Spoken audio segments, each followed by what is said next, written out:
Welcome back. And so, in our last episode, we finished up Barbara's story, and we learned in Barbara's story how to get into the basement, where you had to go to the music box and wind it until it started playing, and then keep winding it, and the key will come out. That opens up the basement. And now we're going to see what's in the basement. So first off, just that setup alone, that it took that much to get into the basement, that Mom kept this that well hidden, and that secret should say something. Also, we now see it is dark and overcast outside even more than it was before. It's getting late. There's something out there that's interesting. But, things are definitely changing as far as tone goes. But we still have an eerie light coming from that way, which is just interesting. Let's see what we have in the basement.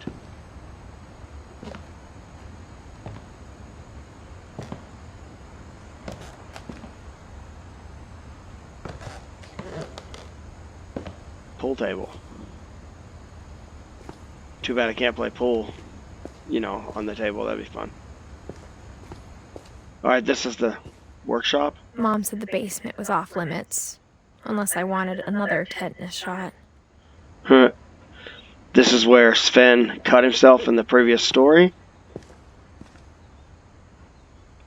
That looks like the dragon slide he had been building. Listen to that wind. That wind howls and causes the whole building to creak. That is some serious imagery used to establish tension and mood. I saw Edie sneak down to the basement once, carrying packages.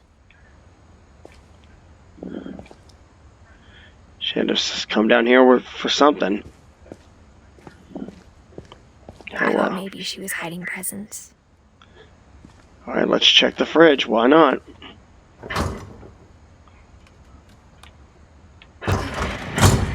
It turned out she was hiding a lot more than that. This fridge is a secret compartment?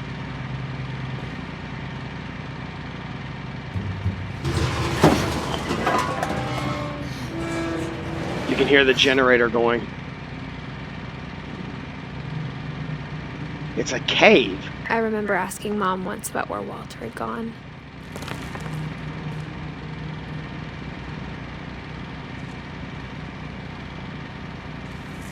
She said after Barbara died, he got as far away as he could.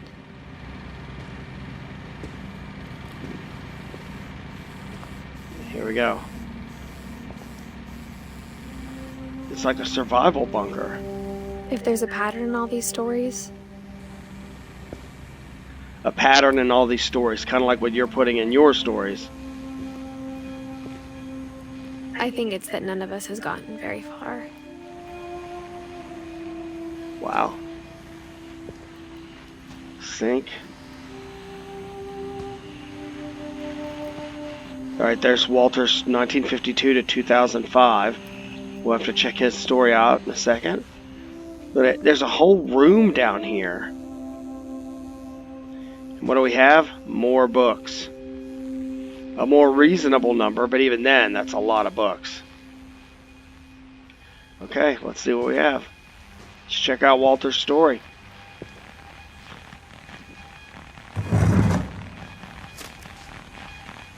Goodbye, everyone. I can't believe I've been down here for 30 years. On that first day, after the shaking started, I didn't think I'd survive a week.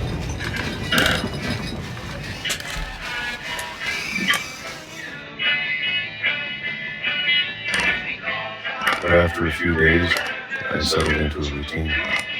That's what kept me sane. Having a schedule, living for today. I always expected to be dead tomorrow. But if you wait long enough, you can just do anything. January 1976. Alright, so he's living in this bunker. Even a monster on the other side of the door starts to feel normal. Almost friendly.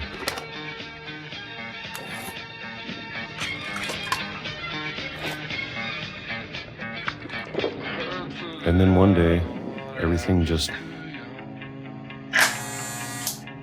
stopped. Okay, he's 2005 now. He's still here. So after his sister died, he put himself in this bunker. Now look at his hands. Look at the hands we're using. They have liver spots on them from age. That is like an amazing bit of detail. The music has changed.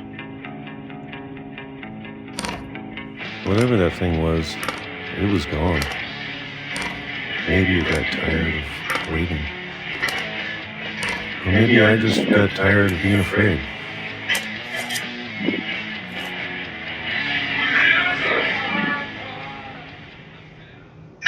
It's been a week now, the longest in 30 years. I'm done waiting. I have to leave while I still can. So he stayed in this bunker ever since his big sister died, and he was hiding underneath that bed. He's been in this bunker living for 30 years. That's just really sad. And now he's finally going to go outside again. He stayed here because he was scared he was going to die.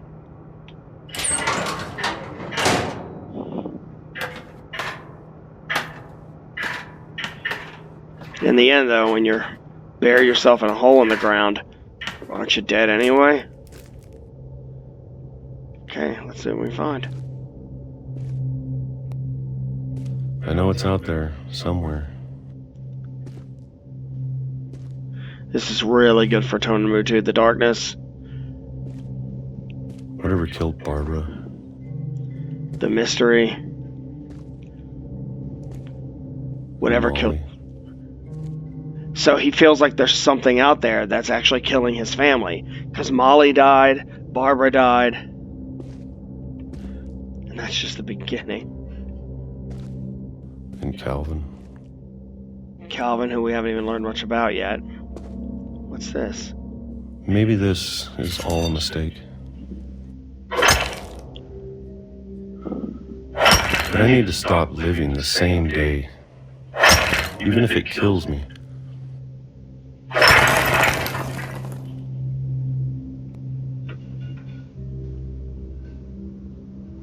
Whoa. Okay, so that's where we were. And we cut our way out to a railroad track. Whatever's out there, I want you to know I'm ready for it. I'm going to appreciate all of it, especially the food. Oh, I don't doubt it. I don't mind if I only have a year left. Or a month. Or a single week. I'd be happy with one new day. I can already imagine the sun on my face. Oh, crud.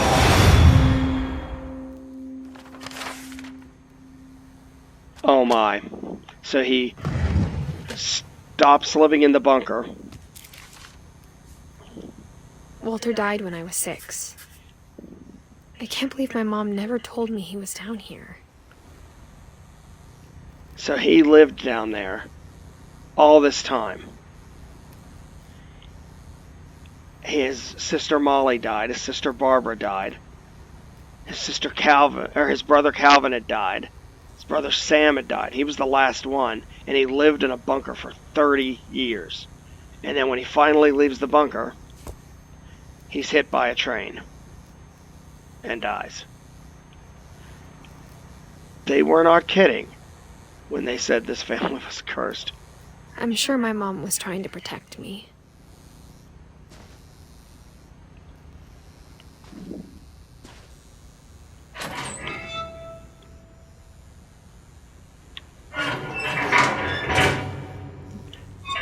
So I think here we have a good bit that we can talk about. For one, the use of foreshadowing and how all the previous stories and the unusual deaths foretold that this would happen, right? And that's the way Walter looked at it.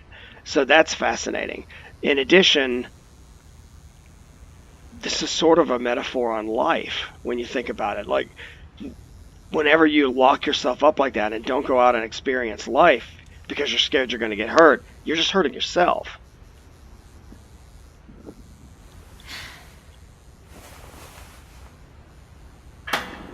This one is a lot more. It's Maybe pretty she was afraid abstract. I'd end up like Walter. This was pretty abstract. So I think teachers, this is a. But if she never told me about an uncle under the house,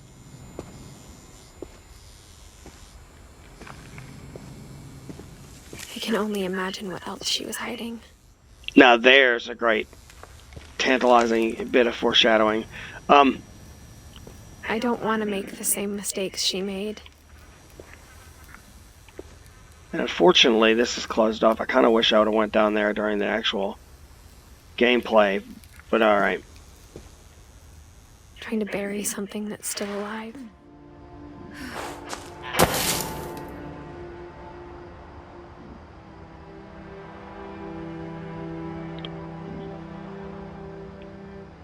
Okay. Now that there's only one of us left, or maybe two, I thought it was time I heard the stories for myself and found out what happened to everyone else. But now I'm worried the stories themselves might be the problem. Maybe we believed so much in a family curse, we made it real. Walter's Memorial. 1952 to 2005. And here you put a train on it. Okay. Fascinating. And look at that expanse. You can see something out there in the water that looks like actual something constructed. Perhaps it's like for swimming. There's an island out there.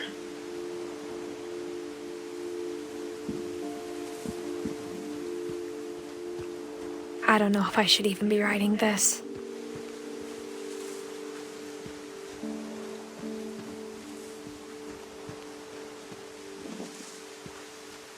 Maybe it'd be better if all this just died with me.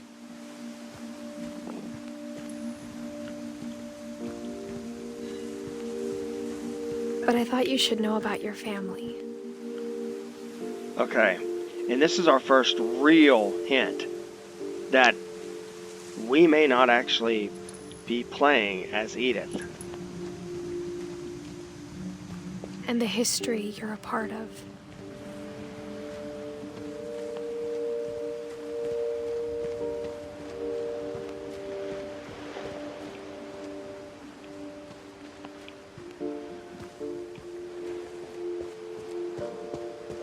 Can I go out here?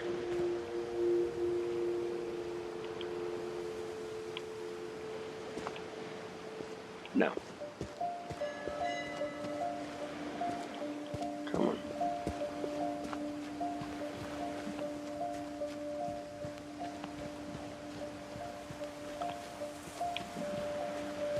Though to be honest, I feel as lost as you probably do right now.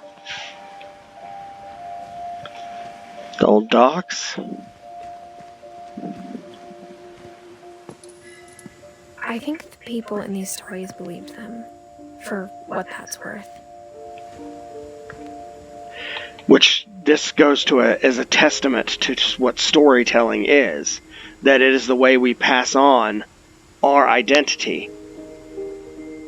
Culturally and mythologically and basically everything. Morally, that's what the stories do. That's their purpose. What is this place? Somebody used to hang out down here.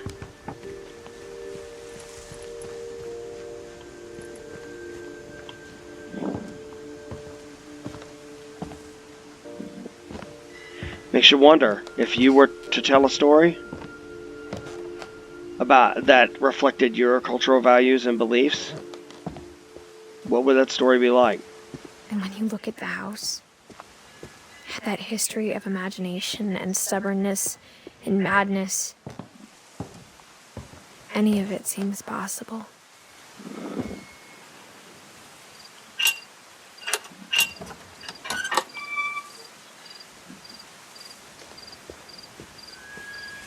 Alright, we're back up the back way. Whoa. That's a tree house to end all tree houses.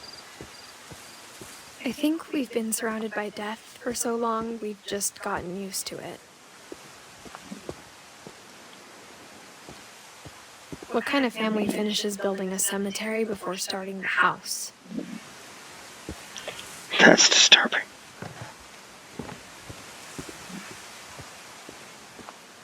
It's embarrassing for me to admit this, but the pet cemetery made me more uncomfortable than the human one. 3 of the gerbils were mine, and 2 had been my fault.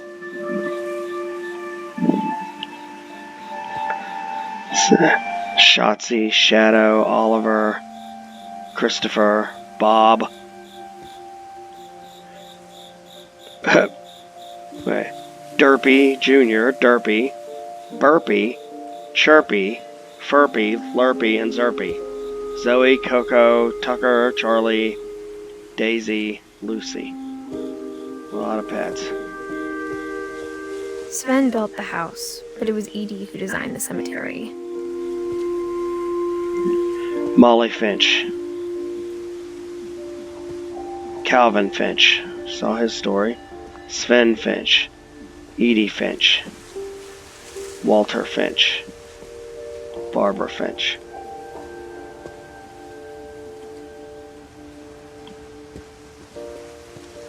Okay, this may be a good spot to stop. So, I hope you enjoyed this episode, and I think this is an area where, as teachers, it might be a good idea to figure out where you want to go from here. I'm sure Odin's monument had been Edie's idea. My mom was always trying to move on, but for Edie, the past never went away. Odin's monument. The sinking house. She could see it poking out of the water at low tide. There it is. That's the monument. The old house. And actually, this is where we go into the story. So, we can look at this and look at what stories actually mean, right? I think that's like how they convey culture and stuff. And for the Finches, their culture is this curse and how it's dogged them through time. And perhaps it's a curse of their own making.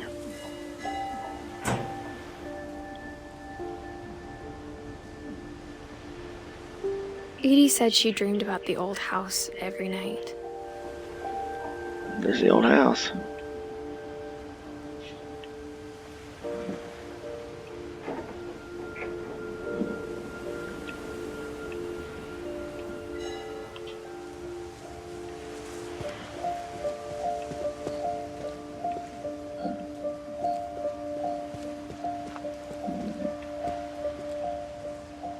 Okay, that was a dead end. Edie's side was always easier for me to understand. But the older I get, the more I can see where my mom was coming from. Sam Her dad Finch. had been pretty strict, but it wasn't enough to save her brothers. She was just trying to do better. Gus Finch. Gregory Finch. Gregory was 1 year. Gus 69 to 82. 13. Sam 33.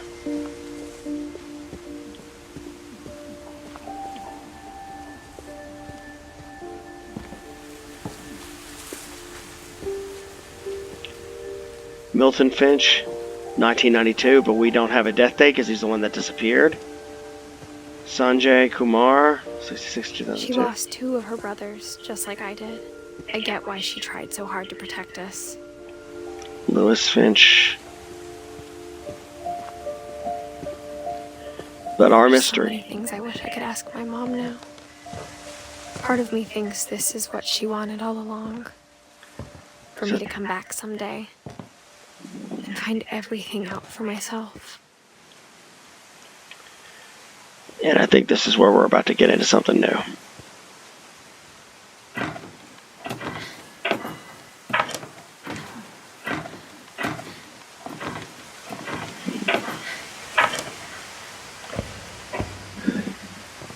Okay, and that's where we'll stop.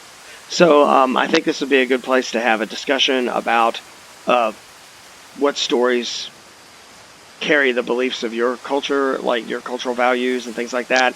And if you were to write one, what would it be like? So thank you for watching, and I guess I will see you next time.